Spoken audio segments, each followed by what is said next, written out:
If you remember, this is the message series that we are in, Finding Refuge in a Stormy World. This is actually the title slide from the sermon last week, and we're talking about finding refuge. And there's a sense in which this is a continuation of that, but remember when you were kids, we'd watch TV and this thing would come on the screen and it would say, we interrupt this regularly scheduled program to bring you this important announcement.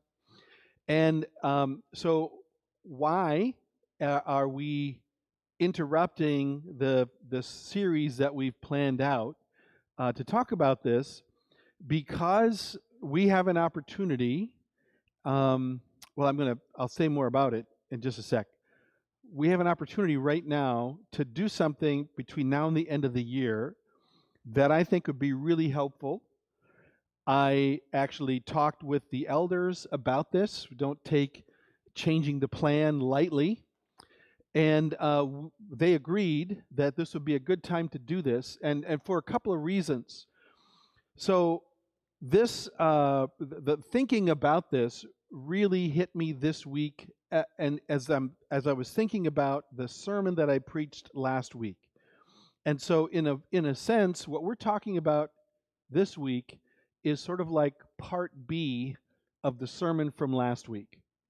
And again, last week it was sense in a world of nonsense. And if hopefully you were all here, but if you weren't here, we talked about how there's so many competing messages, conflicting messages that are around us, and we need to learn, we need to each of us grow in our ability to discern truth and to commit ourselves to living in truth and facing the world as it is, as it really is, not the way we wish it were, not the way that people in whatever filter bubble we happen to be in, how they portray it, but the way that it really is. And this is a big challenge. And so I talked about, as part of that, you might remember, I talked about one of the commitments that we need to do is to pay close attention to our media diet, to pay close attention to what's filling our minds. And so part of that is all the things that are around us that we come into our information diet, that we watch, that we listen to, that we read, to be discerning about getting rid of some of the junk or reducing some of the junk. But then also, what I didn't talk about as much as I would have liked to, and realized it this week that I want to emphasize it more, is the information diet is not only about what you filter out, but it's also about what you add in, what you put in. And that's what we're going to be focusing on here. We also felt like this was a good thing to talk about now because of just the crazy times we're in. Now, look, it is possible that we're going to go through this election cycle and it's all going to go very smoothly, right? And everything's going to go fine. We're all going to be on the same page. There's going to be an election result and everyone's going to go, okay, that sounds great. That makes sense. Let's keep moving forward together. That's one scenario, but there are other scenarios, right, of conflict and division and craziness. And so we need to have our wits about us as we go through this season at all times, but now especially. Finally, what really clicked for me and caused me to say, hey, let's do something different this Sunday. Let's focus on this one thing this Sunday, is that I happen to see that right now it's just over 90 days till the end of the year. So I think it's actually Monday will be 93 days until the end of this year. So we have this window, a 3-month window, a lot of change, things that you engage in, a challenge to do this, a thing to do that, are a 90-day process. So a 90-day window of time is a great time to establish a habit, to establish a pattern. And so we'd like to take this time, these next 90 days, to maybe for some of us, it's to reinforce a pattern. And for others, it might be to establish a new pattern that's not there, or to build a pattern that's kind of shaky. And that pattern is, we're going to call it a 90-day spiritual journey. The pattern is that we would commit to take time to connect with God each day. And we're going to explain more about what that looks like, how we're going to propose that you do that. And so that's the plan. And in the message today, I felt like it would be important enough that we would devote the sermon to talking about what this is, why we're doing it, how to do it. Okay? So let's first, again, address that question of why. I've talked about why we're interrupting the series to add this message. Why is this so important? And it's the focus of Psalm 1, which is also a focus, like Jesus has a similar kind of message. If you recall in the Sermon on the Mount, he paints a picture of two paths that people can be on. He says there's a way that leads to life. There's a narrow path. And he says, enter into that narrow path. And he says this is a harsh word, and it's the bad news. He said, this is a narrow path, and a lot of people do not stay on this path. And that's the path that leads to life. That's the path of following the teaching of Christ. That's the path of growing in faith, living your life in a closer and deeper connection with God. That is the path of what Jesus talked about as the kingdom of heaven, living in the kingdom of God. The other path, Jesus said, is a wide path. And this is the path that most people are on. And tragically, it is a path that leads to the opposite of life, leads to destruction, leads to lives that are difficult and challenging, and an eternity without God. So Psalm 1, when Jesus talks about those two paths, it's reminiscent of the teaching in Psalm 1. So the book of Psalms are a collection of songs, hymns, prayers that the Israelite nation used in their worship, private and corporate. And this psalm starts it all, and it paints a picture of two different paths, right? And so we read this earlier, but I'm just going to point it out again. And so what he's saying is, to be on the good path, you stay away from, blessed is the person who stays away from the keeping in step with the wicked, standing in the way of sinners, and sitting in the company of mockers. So if we're going to use the language that we talked about earlier, the information diet language, that's what this is about, right? So much of what is around us, so much of what fills our television screens, the radio airwaves, the internet, social media that we're accessing, so much of it is the counsel of the wicked. It is the company of mockers. It is it can be deliberate misinformation, disinformation. It's marketing spin. It's on and on and on. And it is a path that rather than help us grow closer to God, it pulls us away from God. Rather than help us live lives of wholeness, it makes us stressed out and unhappy, and it divides us. So that's what we're filled with. And again, in the ancient world, if you would have to hang out with people, you would go to a place where they're talking and information is being shared. That's how you would be in that company. Now we just turn on our phone, and we can spend time in this company on our phone, on TV, in our car, listening to the radio, on watching television. So it's like we're inundated with these various options. And so what he's saying is that there's this path that so many people are on that, again, later on in the passage, he makes this very clear that being on this path leads to destruction. But, verse 2, as opposed to being on that path, there's a different path. To be a person who, he says, whose delight is in the law of the Lord, and on this law he meditates day and night. Now, I have preached on this passage before, so I don't want to spend a lot of time on this, but I do need to emphasize again that word law is, we might think of it as, well, that's the Ten Commandments. That's the law of what God, commands me to do.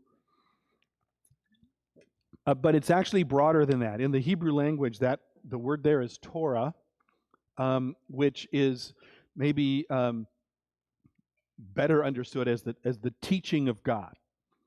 And so the scriptures that they had were what we call what we know of as the first 5 books of the Bible. And much of that was the law. And so they just referred to that as the law. In fact, remember Jesus, when he was giving his teaching, he would talk about the Old Testament scriptures as the law and the prophets. And so it was like that teaching of the history and how God gives the law, and then you have the prophets, then you have these wisdom writings. But anyway, so it's all of that is the teaching that God gave to people. This writer is saying the blessed person is someone who fills their minds with that. Now, as New Testament Christians, we understand that the New Testament books are included in this, right? We have the Bible, and we say that all of this is God's word to us. All of this is God's teaching to us. So we take this verse or this psalm, and we apply it to saying that blessed is the person whose delight is this, and who meditates on this day and night. And to meditate on something, that's a word that just has lots of connotations and lots of confusion about it. Maybe you could think of it more broadly. It might be helpful to think of it more broadly. And the point that I want to make here in this sense of the word meditate, there's meditation where we're thinking about something, where we mull over something. You meditate on something. And everybody does this. Everybody does this a lot of the time, every day. You're sitting there, you're driving in your car. What are you doing? You're thinking about something. Some of us meditate on mean things other people have said to us, right? That's what we're meditating on. We just can't get that out of our head. We keep spinning around in our minds. Or maybe it's some terrible thing that has happened, and as we're going through our day, we're meditating on this terrible thing that happened. Or even worse, and we all do this, we're meditating on terrible things that haven't even happened, but might happen. And we have all these scenarios in our minds. And it's like our minds are just filled with that. Or we're meditating on stuff we've heard or read in social media that ticks us off, makes us stressed and worried. So we're meditating, not all the time. Throughout our day, there are times we're really just focusing on the specific thing that we're doing. But much of the time, we're going through our lives, and our minds are spinning with stuff. We're meditating on something. And so all that this is saying, again, this is not super esoteric. It's saying what you fill your mind with. Or it's talking about what we fill our mind with, and it's saying it's encouraging us. It's saying that the blessed person is someone who puts into that spinning mind more and more of God's truth. And so that's what we want to do.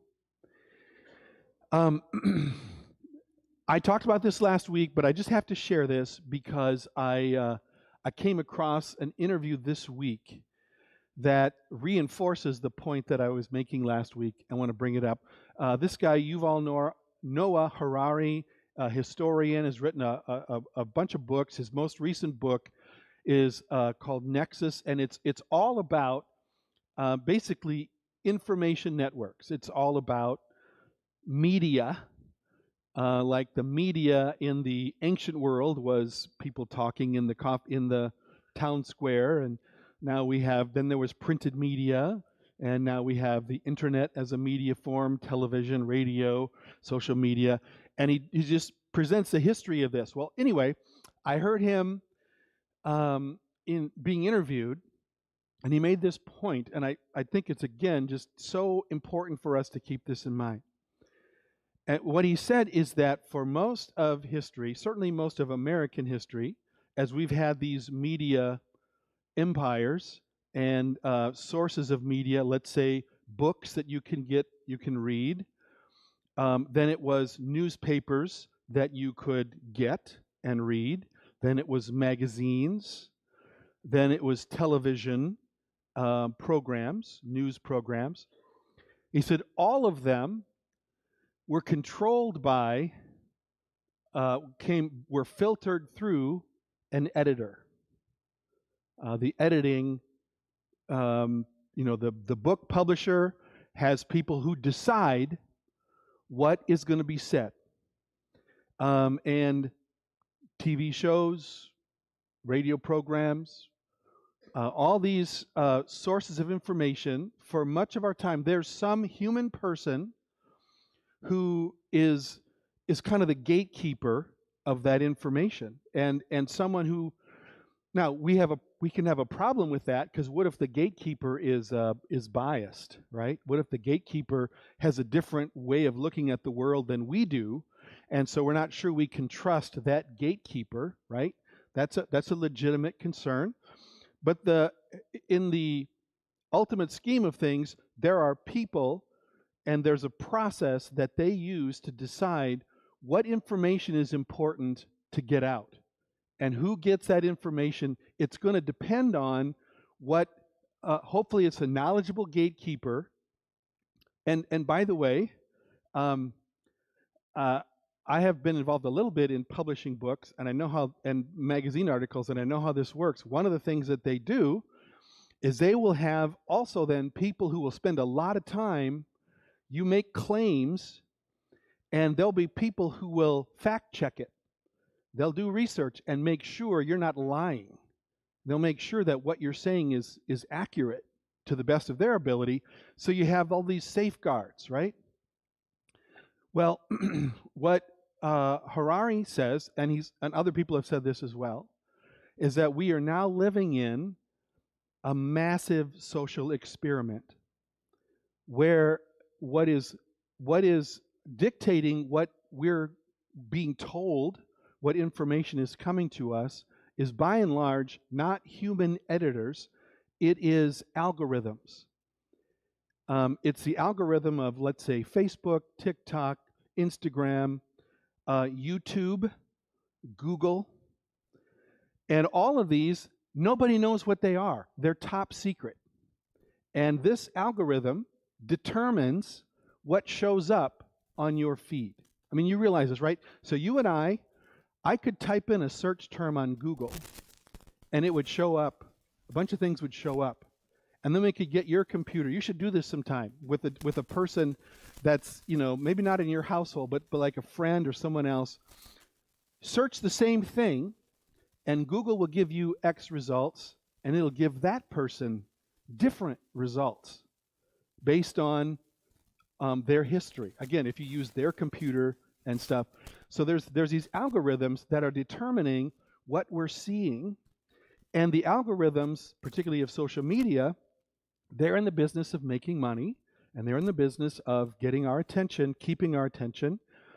So they have fine-tuned a process of figuring out what will keep you looking at the thing longer. And it's not what's good for you. It's not what's true. It's not what's helpful. It's what's more extreme. It's what's more titillating. It's what will create outrage for you.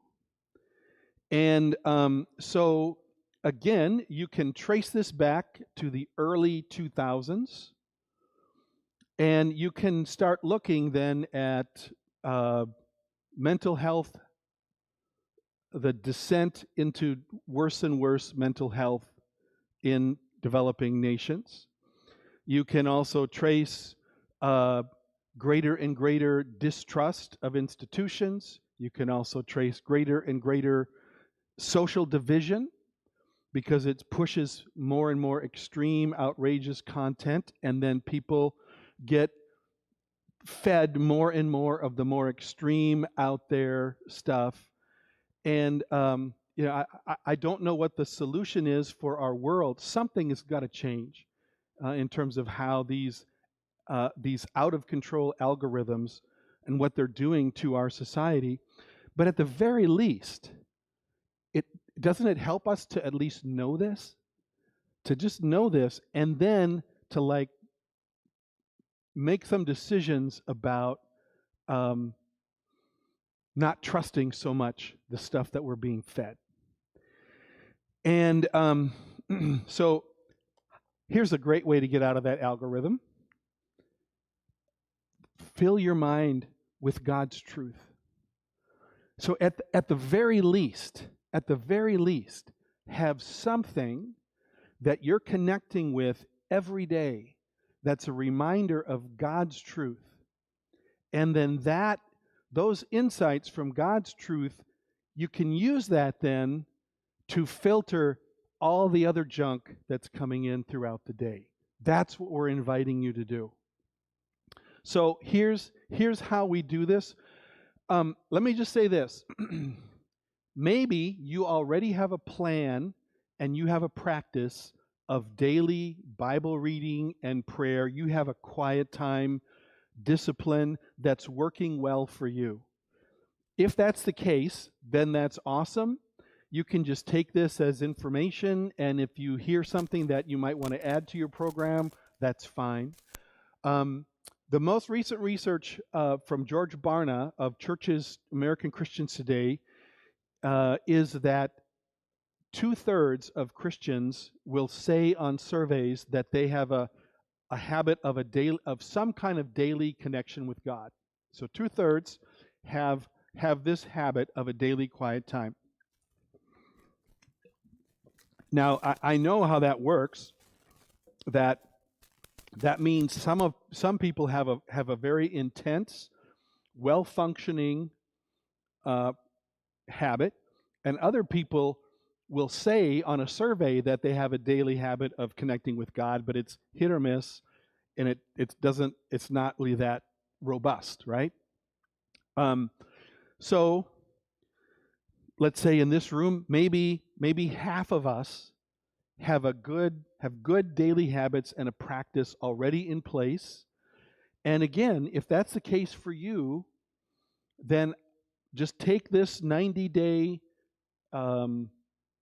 spiritual adventure, spiritual journey. Take this as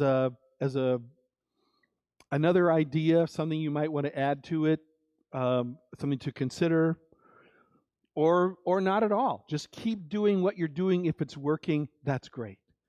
The whole point here for us is to not like I'll be doing the same thing because Pastor Mark said so or whatever. Just if it's working for you, that's great. But I just know there's a lot of us it's not working.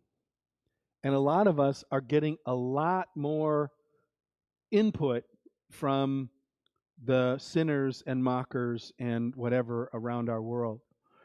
So here's a strategy for you, the practice of a 90-day spiritual journey. And we have materials to help you do this that we want to give to you.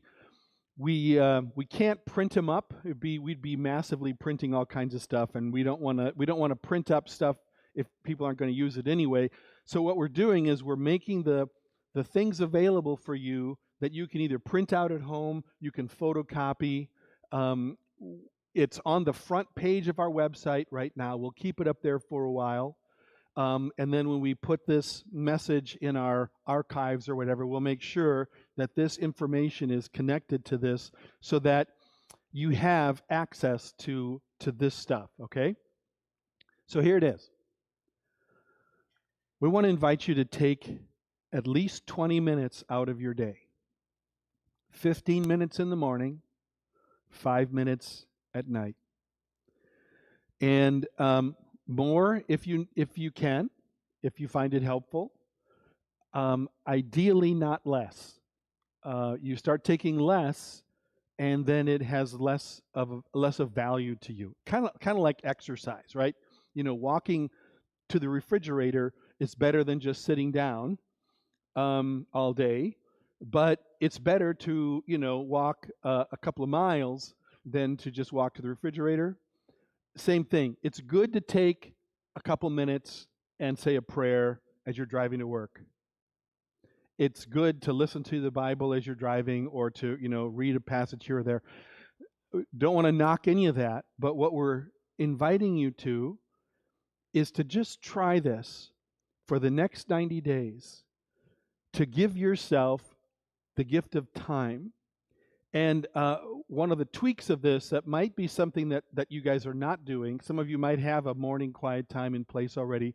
We're going to ask you to have an evening, a short window of time in the evening as well. Because also what happens, most of Americans, it's the vast majority of Americans, watch TV or look at their phone before going to sleep. So for many, what is it? I think it's 2/3 of Americans sleep with their phone right next to them. And so the last thing they're looking at night is something on their phone, and it's probably not helpful.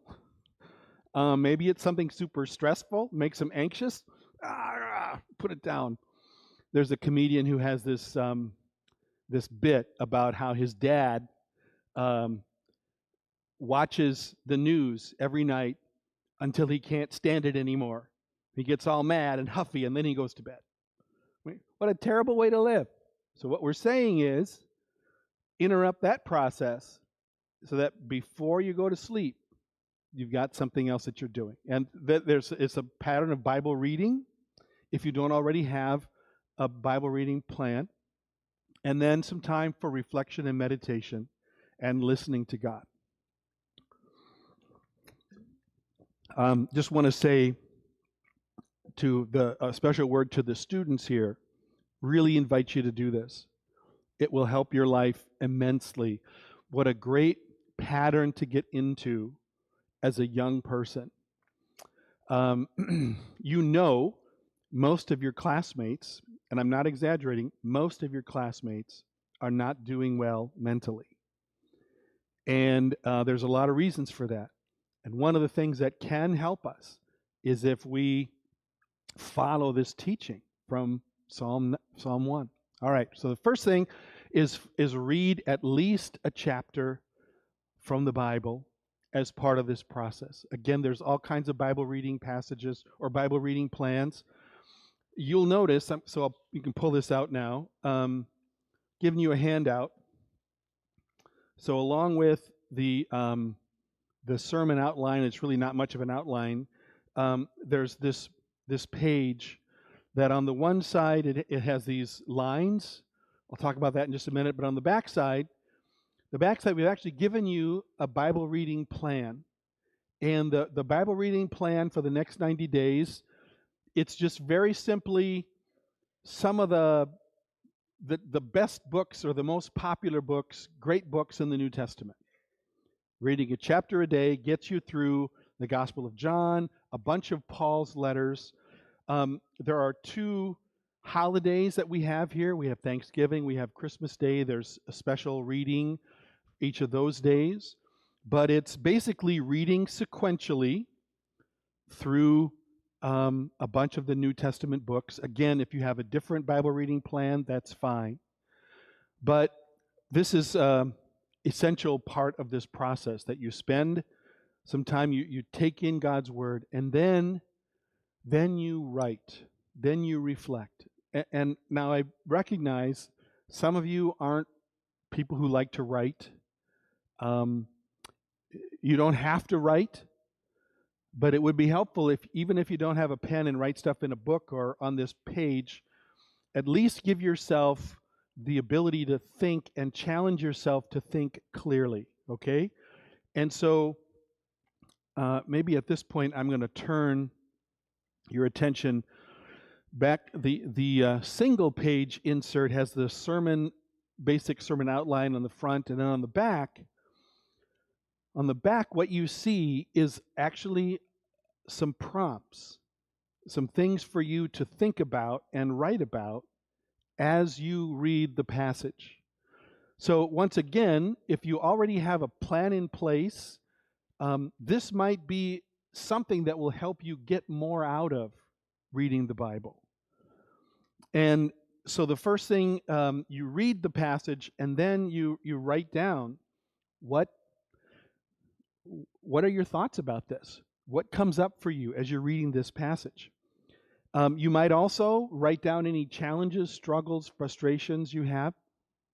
And I want to add something else, so important, and I'm hoping that the Q&A time in our church can fulfill more of this purpose. And that is, if you're reading through the Bible, this is especially true, by the way, if you're reading sequentially through the Old Testament, you're going to have questions, right?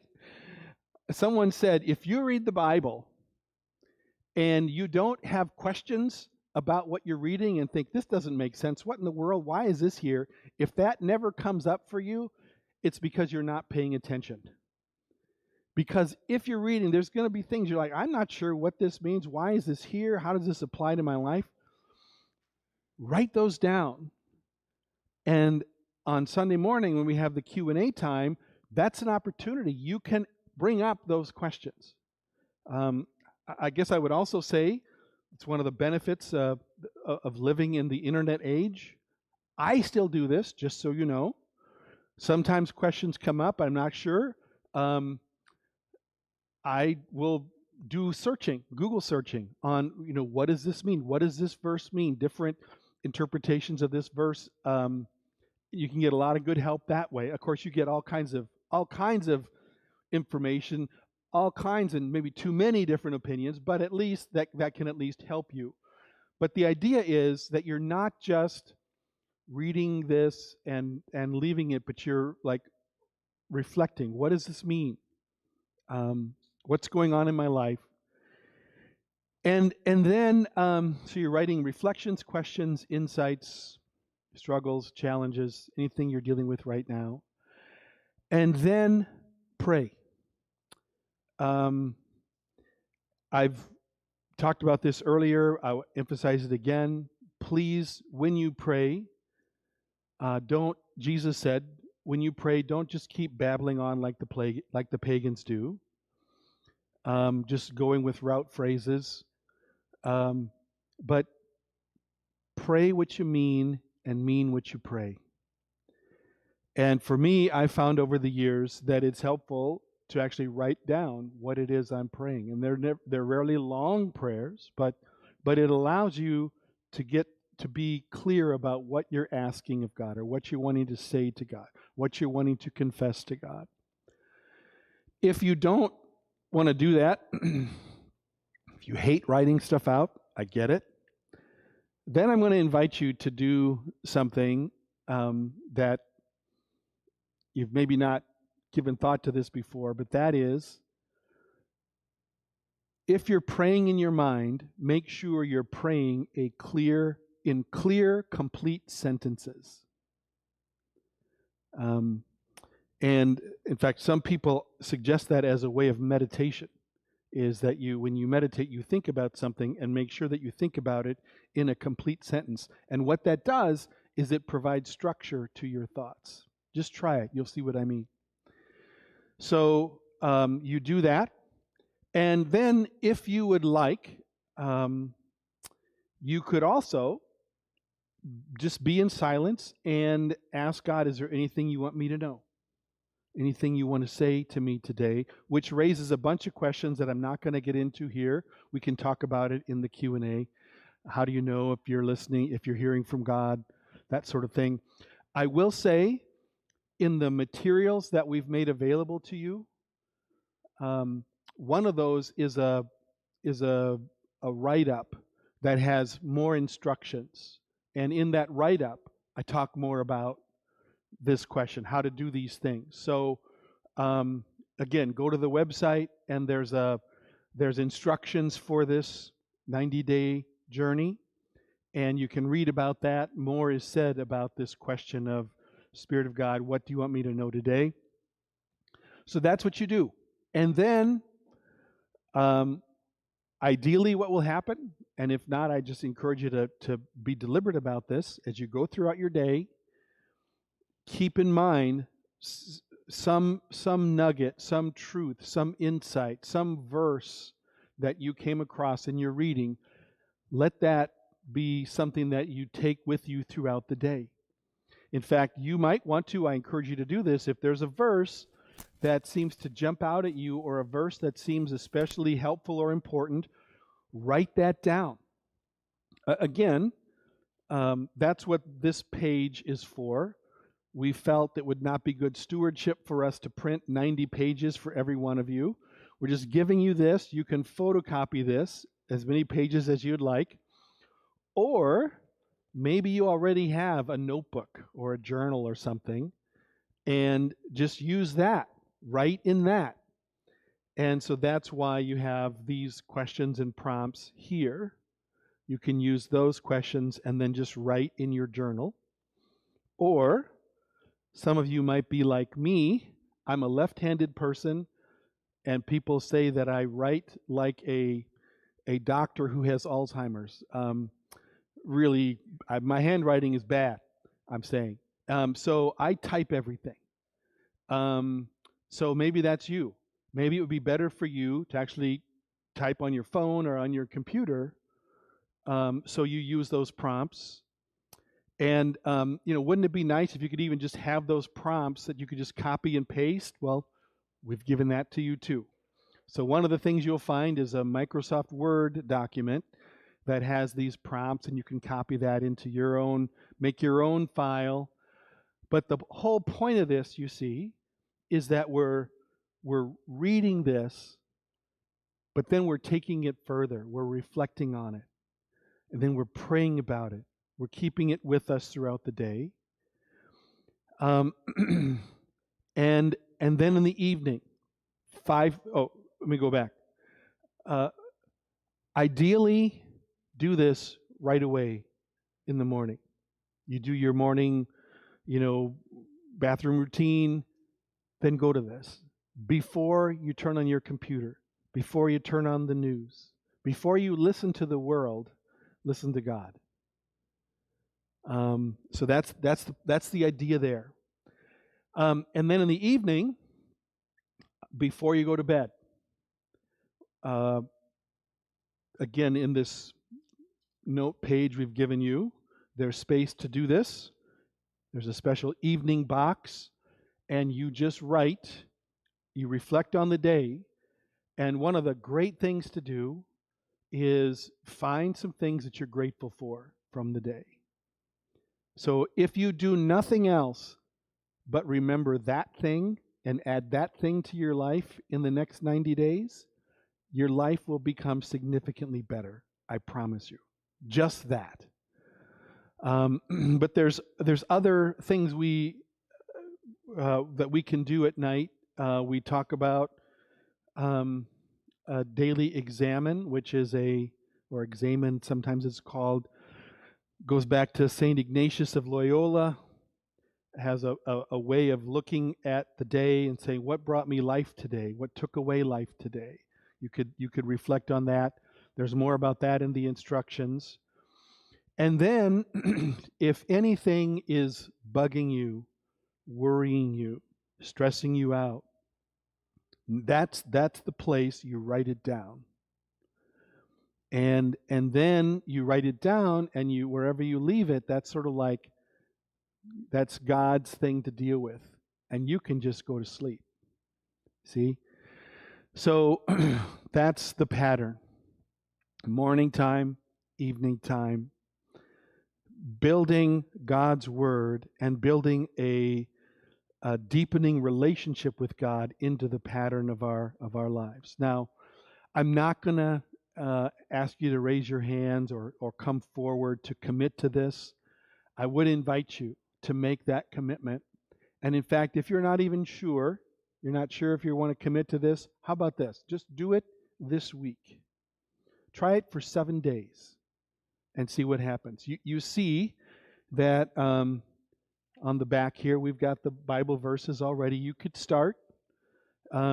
Just if you could even start today if you wanted and find some other passage to read.